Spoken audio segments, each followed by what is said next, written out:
Coach Clayton had a little bit of a downtime last week. How'd you use it? It wasn't downtime at all, Brian.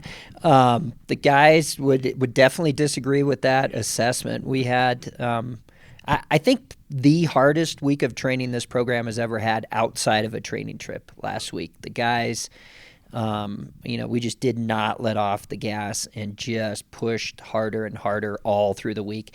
And the guys held up really well. And, I finally told the guys on, I think this was Saturday morning, I said, you know what, guys, I'm tired of what it says on paper. I'm done with low expectations for this group. You guys have exceeded every expectation we've had, both in meets and in training. And so we're just done with that. We're just going to expect more and more and more. And, the guys have answered. They've been just absolutely brilliant this year.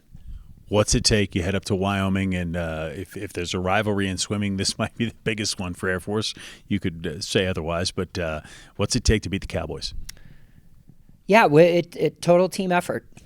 You can't do it with one or two guys showing up and carrying the ball for everyone else. Everyone's got to show up, and that's what we were like at Denver. I expect we'll be like that this Saturday. We'll be ready to go, and they'll be ready. They will be a much different team than we saw at Front Range Invite, and they've beaten us the last couple of years. It will be really hard to go up to Laramie and get a win, but again, this group has exceeded expectation, and I expect that we're going to go up there and we're going to compete really, really well.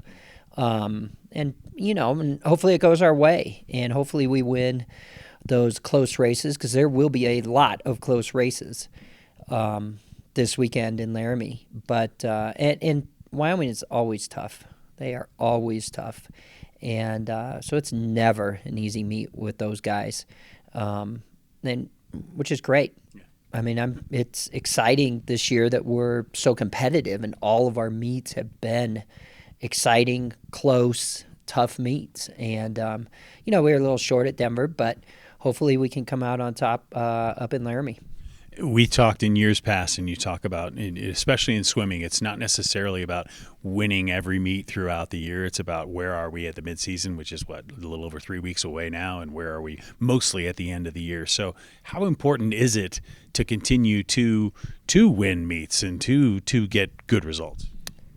Well, you have to know how to win. You have to know how to get your hand to the wall first. You have to practice that, and we practice it day in and day out. But invariably, the best practice for championship swimming are all of these dual meets. And so, you've got to have an attitude. You've got to have the desire, the drive, the confidence, all of those things come together. And that's what makes the dual meets important, not necessarily a certain record or, beating this team here. That's secondary, but it is practicing winning, and it's never wrong to swim fast. And, the best predictor of future success is past performance. And so, it matters. Now, what you hear me say a lot is, we're going to just keep investing for a big return at the end of the season, and that doesn't change.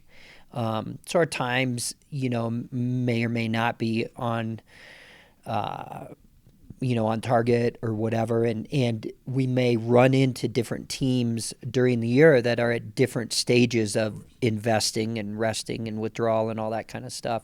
And so it can kind of skew what any single dual meet might show. But, regardless of the outcome, I love the fact that our guys are competing and racing and walk into any pool or any practice and believe that they're going to be successful and win. And, we're going to walk in Saturday knowing that we can be successful, that we can compete, and that we can win.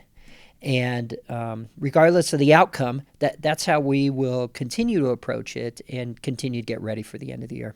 Sounds great. Rob Clayton, thanks. Good luck in Wyoming. Thanks, Brian.